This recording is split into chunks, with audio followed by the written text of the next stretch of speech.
So this video is running really long, and I thought I would just skip the intro and go straight to the voiceover. Refining the pencils for Catwoman was challenging, especially getting the hand the right proportion to the head, and also just going in and when I started inking, do the boring stuff first, as in using your tools to use the mechanically precise shapes, and I did the watch a little freehand because, that's a little bit of my style. I'll be less lazy next time, I promise, and not use the style excuse. Older me is going to come back and kick younger me's ass for this, but for the rest of the video, you can see I'm pretty good and use a ruler for everything. And even though the general rule is that when something is closer to the camera or to the viewer's eye, you use a thicker line. In this case, the jewelry isn't exactly the focus, and it's the color that's going to make it stand out, not the line, because you're going to want all eyes to be on the central figure of your piece, Catwoman. And one of the things I had to figure out with this drawing is how to sell the fact that she is looking through a window. And so I added the white streaks in the drawing, and I figured, well, I'm not going to waste time inking and coloring those lines. And besides, with a hard ink line, it would look strange for this kind of illustration. I mean, I think you could get away with it in a comic book page, but not for a pinup like this.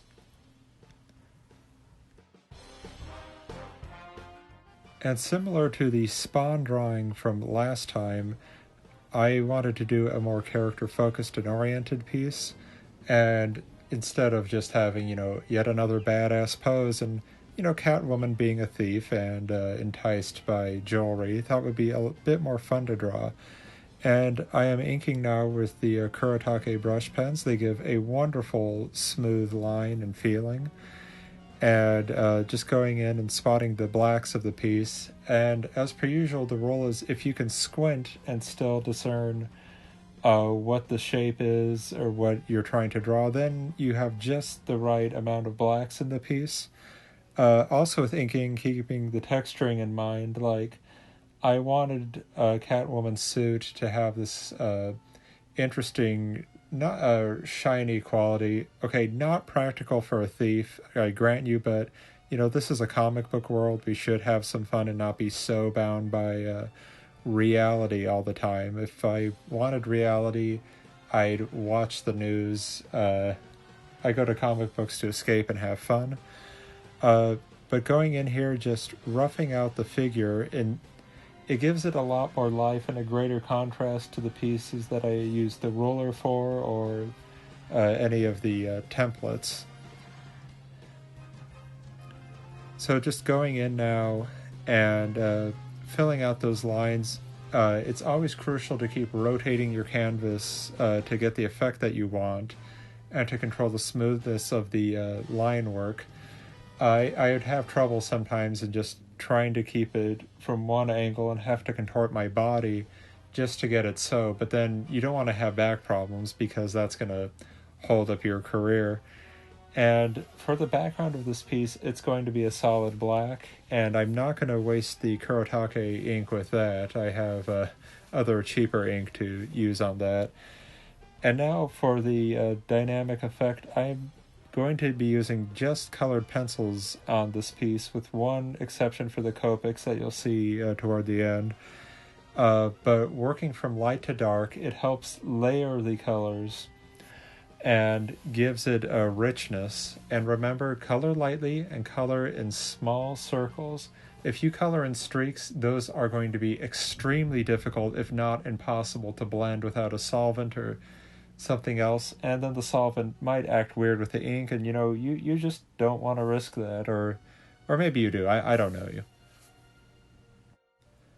Another thing about this piece too that you're going to see coming up is that I will be using a blending tool to help smooth out the colored pencil areas that I've rendered, and I've seen some other artists say that, oh, it gives it this airbrushed effect and you don't want that. Well, that's actually very presumptuous because I happen to like how some of that looks. And some people say enjoy the grittiness of colored pencils. And I say, never tell an artist what they do or don't want, because that is just you putting your opinion on them. And here, one thing I do want, speaking of wants, is the glove texture to be different than the rest of her costume.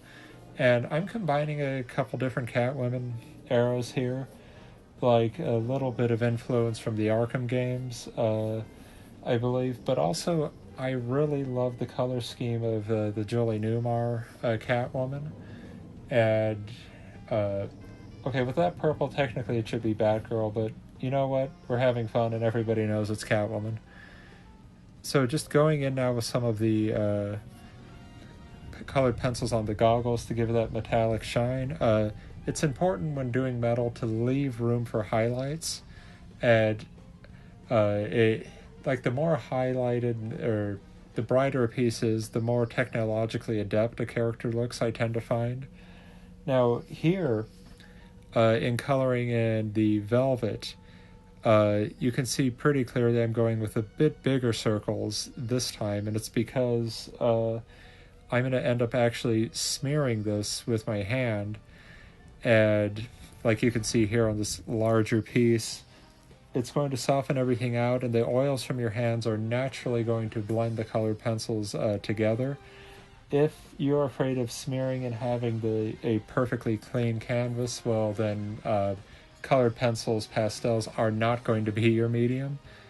And erase as you go, especially with the pencils, so you can get a really nice, ironically enough, cleaner, non-standard graphite look, especially with the highlighted areas that we're going to want to be as white as possible to help sell the effect. And yeah, remember, obviously use shadows to create depth and mind your light source.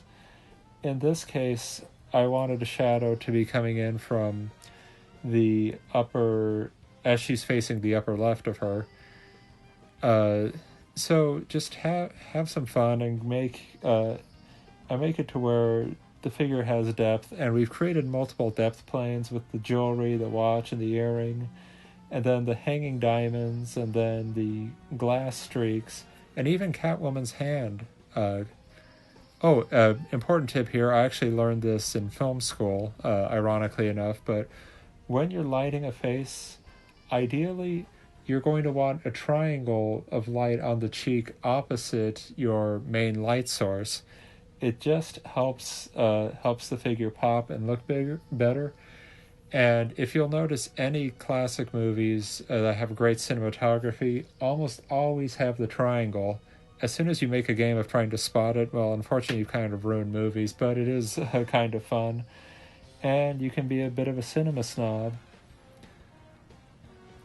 So yeah, with this piece, there is no one flesh tone. Of course, using a Caucasian skin tone, build up with lighter browns, lighter reds. It depends entirely on the look you're going for. But with all skin tones, start with your lightest color and keep building and building on it. And also really study people with the complexion that you want. There's no reason to be lazy and just say, well, there's one flesh tone. There's not. And going in and adding highlights. Oh, there's my hair making a quick cameo. But as you can see, here's the Copic. I decided to fill in the background with the black Copic marker since I wasn't going to be using it for blending most of the time.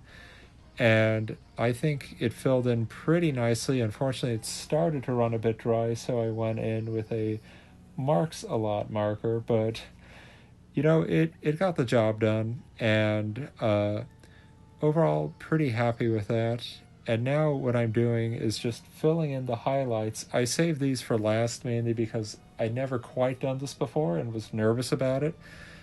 But just going in and lighting filling in the shine of the gems by erasing the pencil marks you make. And now, because I didn't like how the ink line looked, just go in with some whiteout and fill in all of the black lines. Gives the gem just more of an opulent look. And going in with a colored chalk pencil to give the edges a nice glow. And there's me signing my name, for those of you that can't see. And I'm very happy to say that this piece is already sold, and I hope you enjoyed this episode.